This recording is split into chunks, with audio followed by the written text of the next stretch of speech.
Welcome back to the Centre for Legal Innovation's Legalpreneurs Spotlight Future 50 series. In this series, we're showcasing thought leaders and doers in legal innovation and legal tech around the world. Today, I'm joined by Adam Curfey. Adam is the Senior Manager of Innovation at Mayer Brown in the UK. He has an amazing history in innovation, legal education and capability development as a former practicing lawyer, an academic in law firms and in advisory capacities for Law Tech UK and the O-Shaped Lawyer. Adam draws on that experience in his book titled The Legal Team of the Future, Law Plus Skills, and we're chatting with him about that today. So Adam, wonderful to welcome you to the Centre and this series, and huge congrats on the book. Thank you. Thank you so much for having me. It's a fantastic opportunity to speak. I've listened to your podcasts before. I used to accompany me on my walk to work. So very excited to be part of one. Oh, thank you. Thank you. It's absolutely wonderful to have you. I thought we'd jump right in with the big themes in the book and with, you know, some quick questions, I guess, to start. So I've got to start with the obvious one, which is what does the Law Plus model mean to you? Yeah, so it's really a response to what I've seen in my time in practice, from that being a practicing lawyer to the law lecturer and then back into law firms again as an innovation lead.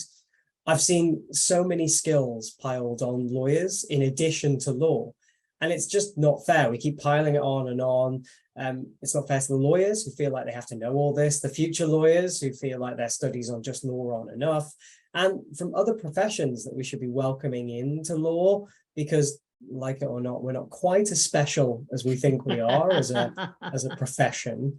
So the idea is, rather than the lawyer of the future, why not look at the legal team? And that means hybrid professionals, experts from other sectors, and lawyers, but allowing lawyers to specialize in skills like they do with legal knowledge. Don't just pile it all on and hope that future lawyers will figure it out.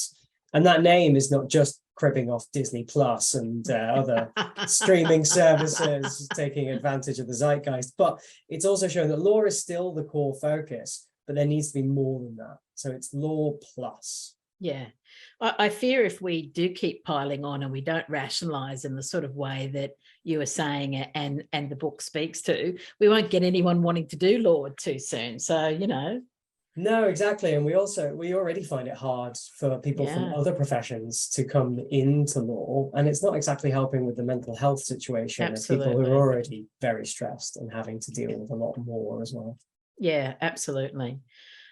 I know that in the book you've developed a framework, and you've got kind of 16 skills across 4 quadrants. And the quadrants, as I understand it, are law plus people, law plus business, law plus change, and law plus technology. Tell us a little bit about how that framework works, or how you, I guess, really visualized it or imagined it. Yeah, sure. So I started out with, I've done so many things in various other roles about what are the future skills, what's the lawyer of the future, and I kind of pulled together all of those and sat down in front of this huge list and kind of said, how can I rationalize this and make it work and make it something that people can start on understanding more about the skills of the future. And I kind of draw on, there are fantastic people out there doing great things with future skills, and some I've been lucky enough to be involved with, like you said, the O-Shaped Lawyer, which has that focus on people first and human skills driven by the in-house community. Then you've got people talking about technology skills and how to build those up in various educational courses, academies, things like the LTC4, which lays out, you know, what tech skills people should have. And then there are other models like the Delta competency model, which look at practice, process, and people. And my model draws together all those huge number of skills into essentially a single framework that can be used as a starting point for law firms, in-house teams, universities, and law schools to understand where gaps are in their team's knowledge or structure, how they can structure training and ongoing development, how they can plan future hires, and understand which of those working in a specialized way with specialized skills they should engage with to plug that gap. So the model itself, I'm a big lover, as you'll see, in alliteration and rhyming, but the law plus people is split into the internal and external self. It was originally framed around a very bad dad joke from an old UK TV series called The Chuckle Brothers. And my publishers were like, nobody's going to get this joke. So instead, it used to be to me and to you, but now it's internal and external self. There's business, law plus business is split into domain and direction. So Nice. Understanding you and your clients and the law firm as a business and where they're going strategy-wise. Change is split into process and problem solving. So being able to manage and look at and evaluate and change processes, and then be able to actually engage with new problem solving methods. And that's not to say that lawyers don't already do problem solving. It is the very core, but this is new problem solving techniques such as design thinking and areas like that. And then tech, which is deliberately last because we have a tendency when we talk about future skills to put it first. And it's really a solution looking for a problem. And until we understand that problem, and that's why I go through Law Plus People, Business and Change, just try and contextualize that. We get to Law Plus Technology, and that's split into core tech and law tech. So I've kind of put law tech is all the stuff that we are very excited about that's special to law, but core tech is all that stuff we don't talk about very much, but that we really need, like being able to use Microsoft Word is more than a very expensive typewriter, for example. Yeah. And each of those have kind of 4 levels of skill, as I've put into the book, which is entry level, established, experienced, and expert. And the idea is that the legal team of the future, instead of looking at one person's capabilities, almost has a radial map of the different capabilities of different people. I was visualizing something like Pokemon in my head because I'm a big video gamer, and I was thinking about the skills there. But then when you lay those skills over the top of each other, then you fulfill the needs that you have, and you're able to see, for example, do you need somebody who's expert in law plus change? Do you need somebody in law plus business, etc.? So that's the way it kind of comes together in the book, and we go through each of those areas to understand them in more detail before looking at how do you build those skills. But I love that there's kind of levels of, I guess, experience in a way, because that will also help to build career paths or to create career paths for people, right? Yeah, exactly. And it's to help you put different skills in different boxes. And when I was coming up with this, it was really about being able to say to lawyers as well, you don't have to do all of this, right? You can become, I do think everybody should be entry level in all of the skills because it gives us the lexicon and the terminology to be able to speak to specialists. But it allows lawyers to say, do you know what? I'm not interested in law plus technology. I'm quite happy just doing things the way I do them, but I'm really interested in the business angle, for example. So I can work my way to expert in law plus business, and somebody else from my team can fill in that law plus technology. We don't have to be all things to all people. And really my aim with this is getting lawyers as comfortable referring people to other specialists in these areas as they are with tax law. Because as we all know, we get to the point where a client says, oh, why are we doing it like this? And the lawyers are quite happy to say, oh, it's just tax, and I don't really know. We'd have to speak to our tax specialists. So quite often we say that, you know, law is a place where everybody has to know everything, but often lawyers are quite happy to not know everything about tax. We need to get to that level of confidence with all these other skills. So as I'm listening to you speak, you're also kind of describing that kind of, I call it the celebration of the multis, you know, that future legal team. Because you know, it's multidisciplinary, it's multicultural, it's multi-generational, it's multi-talented, and probably all of those things, and even more multis to come. What does that look like when you look at that and you think about a picture in your mind about what the legal team of the future looks like? What do you see? Yeah, and celebration of multis stealing for the second book as a title, because because that really is what it is. Because at the moment, law and, you know, that lawyer of the future, it's a very solo view. We still incentivize people being on their own. You've got an individual hours target. It's not about how you service the client as part of the team or anything like that. It's whose name is attached to what. And when I've been involved in innovation, even when we've introduced new technologies or ways of doing things, there have been partners and senior associates who say, yeah, but my name will be on that, won't it, as I'm attached to that. So it's still a very individual profession. But I do think the future involves multidisciplinary teams of lawyers and business service professionals engaging between both the lawyer and the client. So in a law firm and in-house situation, it's not, and there's a diagram I have in the book of like a barrier of lawyers speaking to a barrier of lawyers. And it doesn't have to work like that, because actually if you get, for example, if you build a legal team that has IT professionals, it has process specialists and engineers, it has legal designers, then you can speak to the equivalent people of the client. So when we have these problems in implementing tech solutions, for example, in clients, if we were talking IT team to IT team instead of lawyer to lawyer and potentially hybrid lawyer with lawyer, then we'd be much more likely to implement these things in the way it needs to be implemented. And we'd be speaking to the ultimate customers of our clients, which are GCs, because they're being involved more in the business and being asked to be more of a strategic part. And it means no more, 300-page Word documents when what they need is 3 slides to present to the CEO the next day. Exactly. So for me, it's building teams that are multidisciplinary for the matters as they need to be. So understanding the matter in more detail, not every matter needs, a legal technologist and a legal designer and all these different bits. It's going to be as it goes. And it means the same for in-house teams. And those teams will have specialists from other professions, I hope, in the future, that are held to the same level as the lawyers, but also then those in hybrid roles who serve as the bridges between those experts. So those who've started in law and taken on something else, or have started in something else and taken on law, which is why I'm always a big fan of educational paths that involve doing something different before you do law. And that's speaking to somebody who did pure law all the way through. Absolutely. Having that mindset. And it does bring about, though, a different way to think about the work. I mean, we often focus on the delivery of the legal services and products as the output.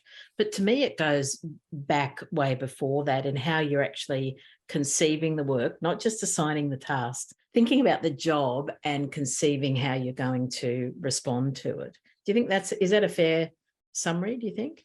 Yeah, no, I think it is, because RFPs are starting to change, and I've seen changes, where instead of just saying, "Can you solve this legal problem?" it's also actually, we want you to solve this legal problem, and the way in which we do it isn't fantastic. So if you could look at how we might change that process, so that's starting to change, but people don't know what they don't know, and unless you bring people in who are going to be able to understand that problem in more detail, we're never going to know what we're not solving for clients. So we're going to solve what they think is the surface level problem, when actually we might be able to go deeper and understand more. And part of that is in ways like design thinking and bringing out those problems and making sure we're solving the right problem before we jump to solutionizing.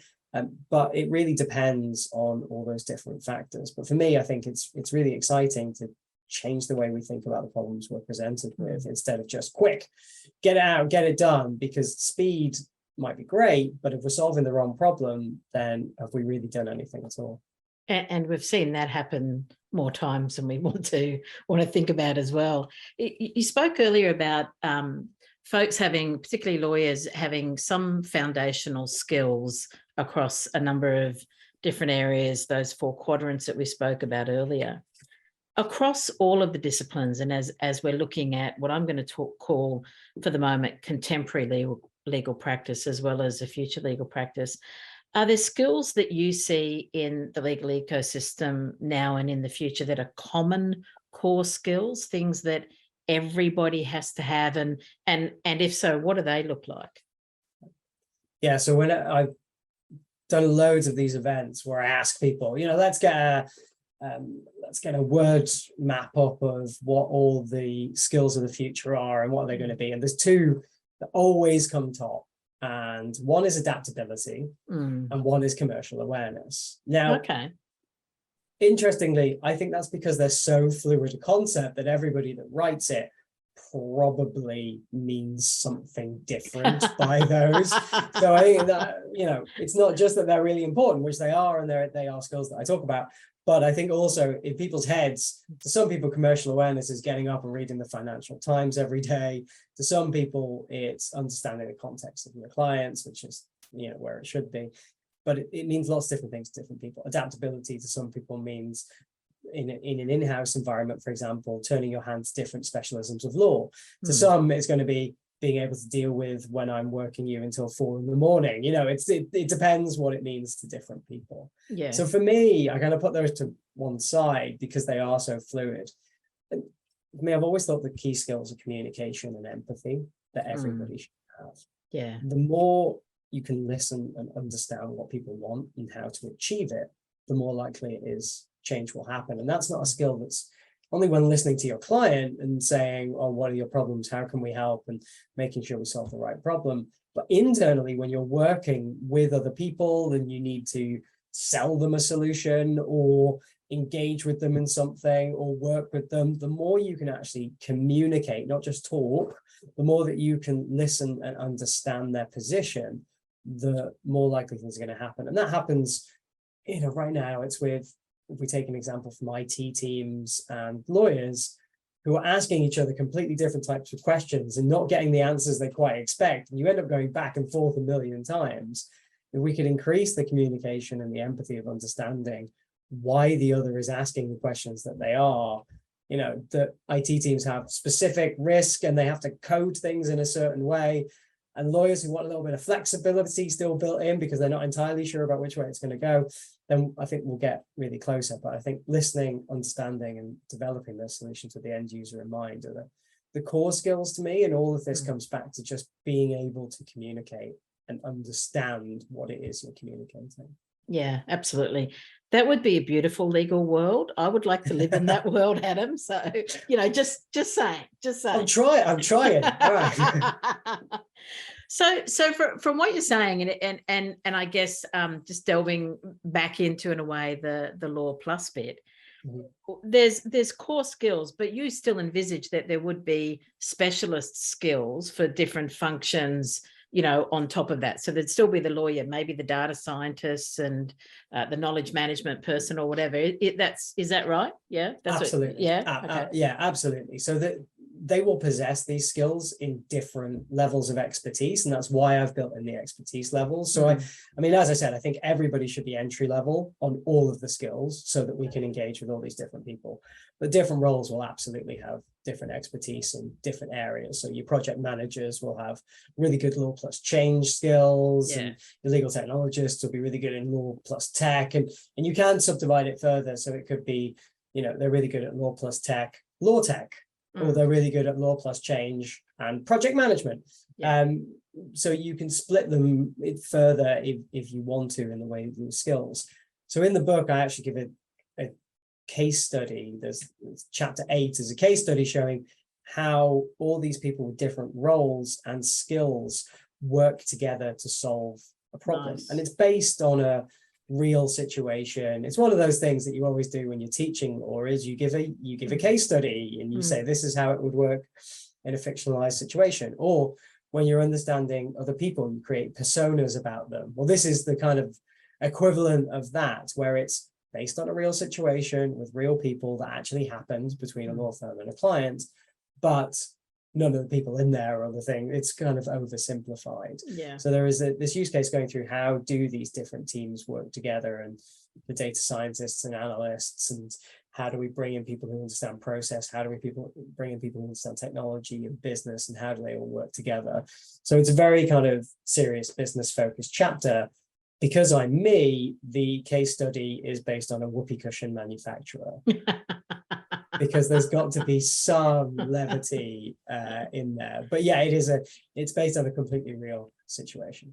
Yeah, it's incredibly important, because I think one of the criticisms often lobbed at a traditional law firm model is how siloed everybody is within lawyers, within their practice areas or practice groups, but even more so, as you were saying earlier, between lawyers and allied professionals as well. So it can be hard for people to actually understand coming from that environment, and if they've been in it a long time, to basically kind of break out of that and think about, you know, how do you work effectively? How do you collaborate effectively with all of these other folks from a bunch of different disciplines?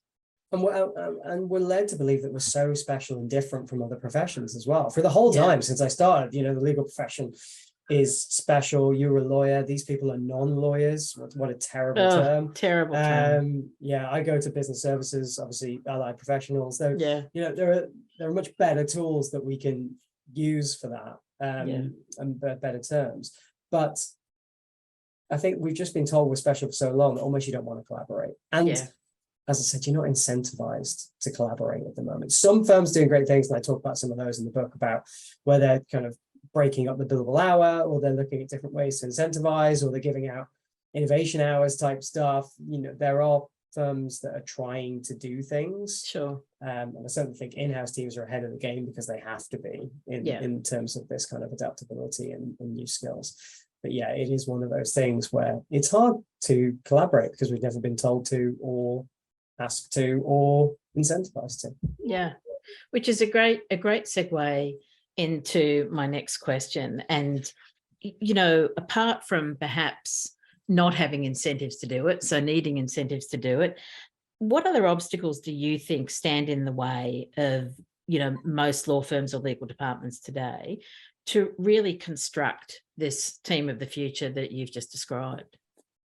Yeah, so I mean, as I said, the big part of it is the individualism and the billable hour. Even if we keep it as a concept, just the fact that it's so individually focused, we're never very good at targeting the right thing, I feel like, in law. It's like when we look at legal tech and we look at how much tech do people have, and we do adoption studies instead of kind of customer service studies on how well has that helped us service our clients. And we seem to focus on just slightly the wrong thing. But in terms of barriers, the first is that the model right now, it isn't there, you know, to appreciate hybrid professionals. And many firms have tried it. They've brought in hybrid professionals, and there are different ways of doing this. But at the moment, there's no kind of one consensus of how we do it or reward these people to the same level as we reward the lawyers and recognize that they are as important. So there's that element of it.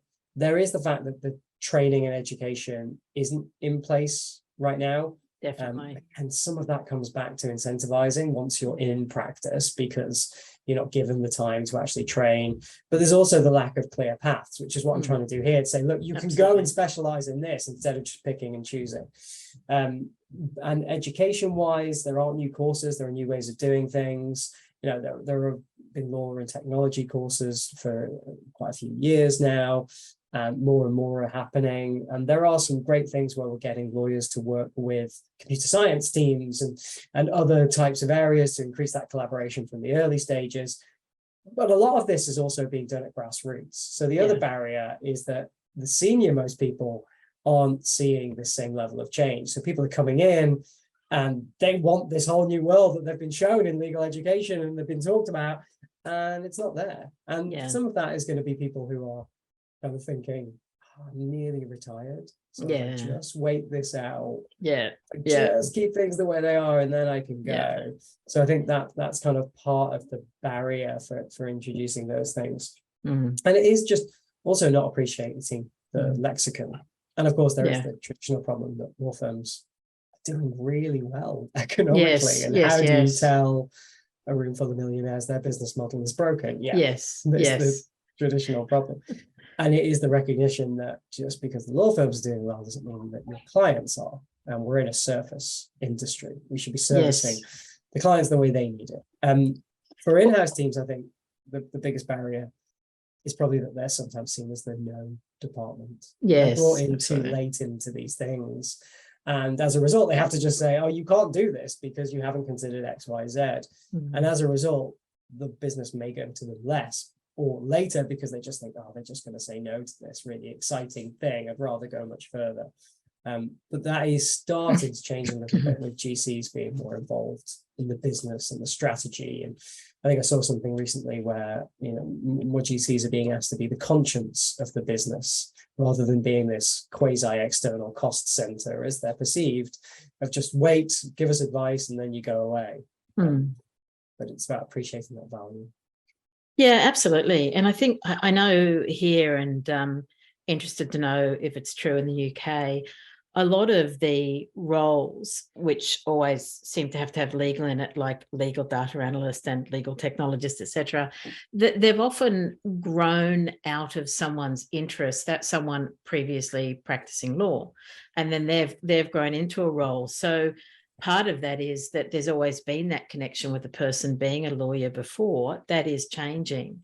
But as you say, what hasn't caught up is the education opportunities for folks to be able to engage with. But I think that, in part that's been it. It's really a redefining, as you said, from the grassroots all the way through of careers and career paths in law firms.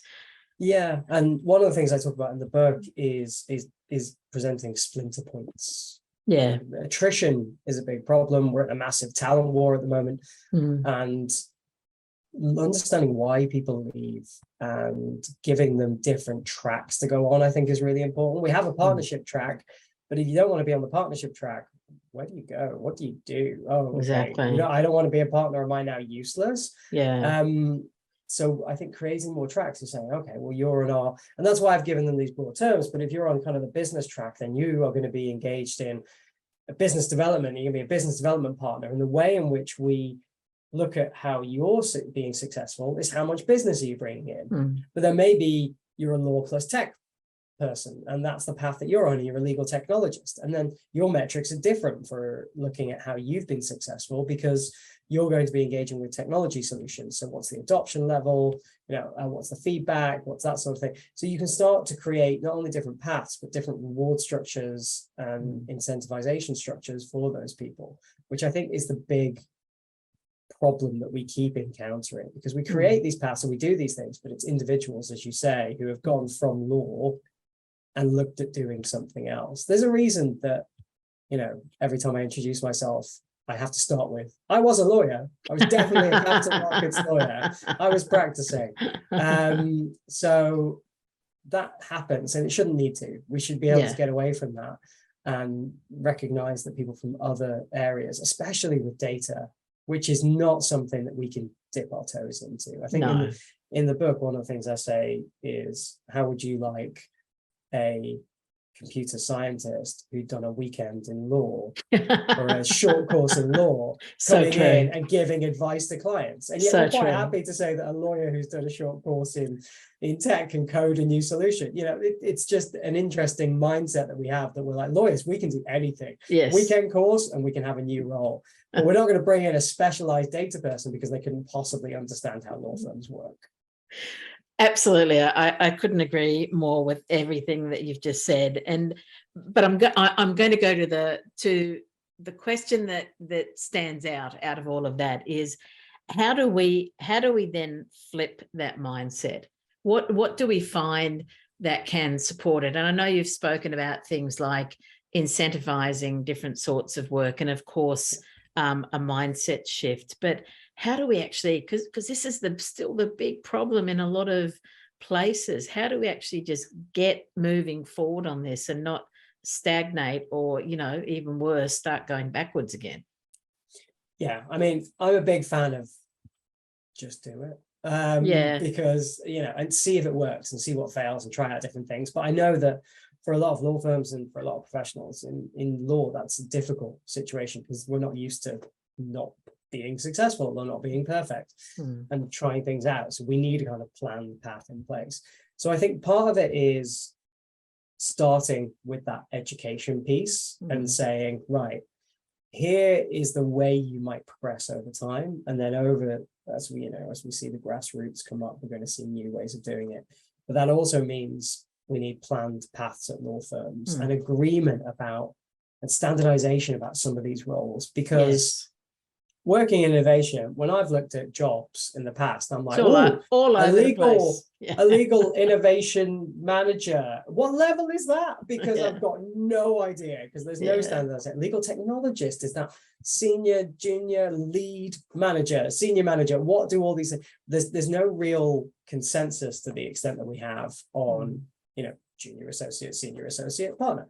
Yeah. So I think coming together and having some standardization about that is a key part. Having planned paths of training and processes. When I was in education and we were looking at, you know, using new tools and using AI ed tech tools, and I went and picked up a master's in educational technology, which was interesting again because it was something different from law, and you got to learn about design thinking, not from legal design, but from actual design thinking being used in other professions. Yeah. But bringing that over from an ed tech perspective, there were technologies that could plan for a path of somebody's development and say, okay, we've got all these tools that people can learn from and all these videos or learning assets or whatever they are.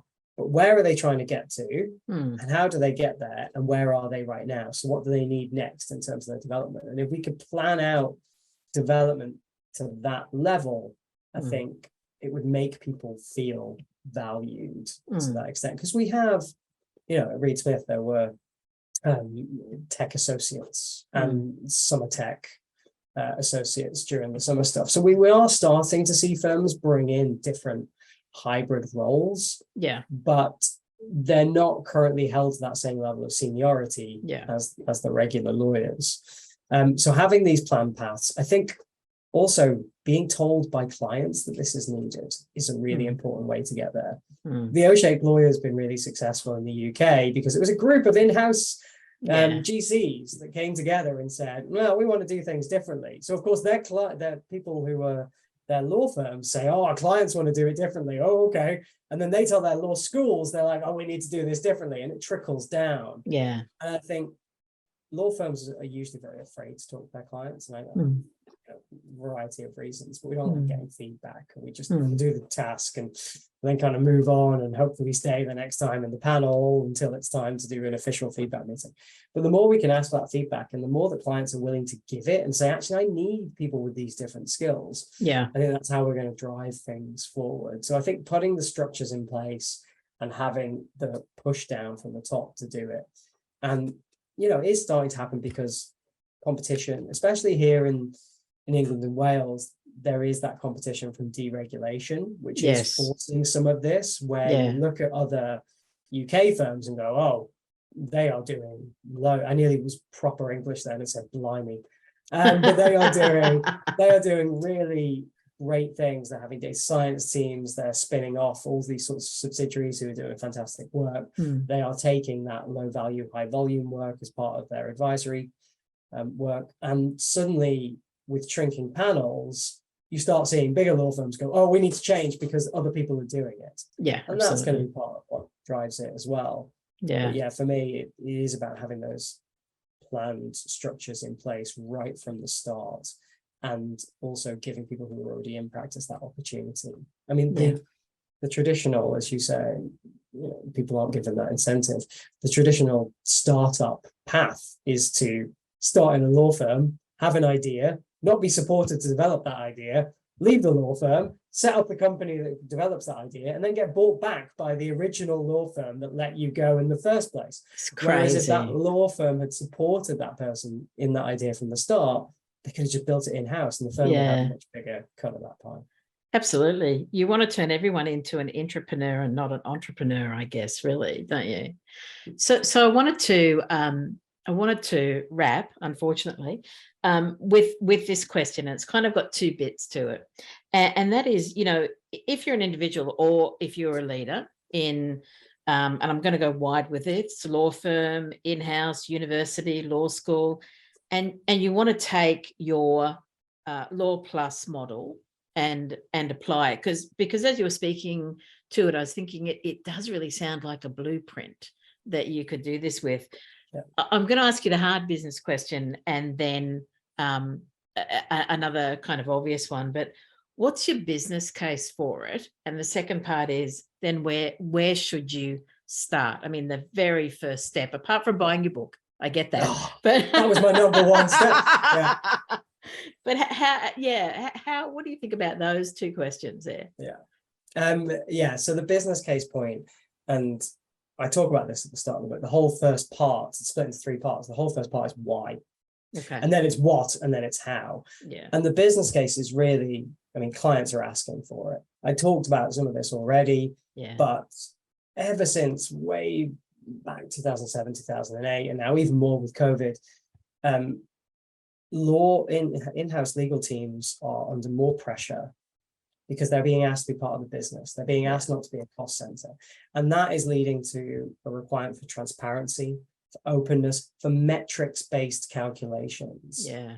I point to, we seem to be going through a similar thing, and it's something I talk about in the book, that happened with the London Stock Exchange. So when I was, way back when I started in law, we got taken for a tour of the London Stock Exchange, and the tour guide who was taking us around was somebody fairly senior, and said they'd really watched it change, because back when shares were traded on the floor with pieces of paper and people running around going, oh, I'll buy it, this.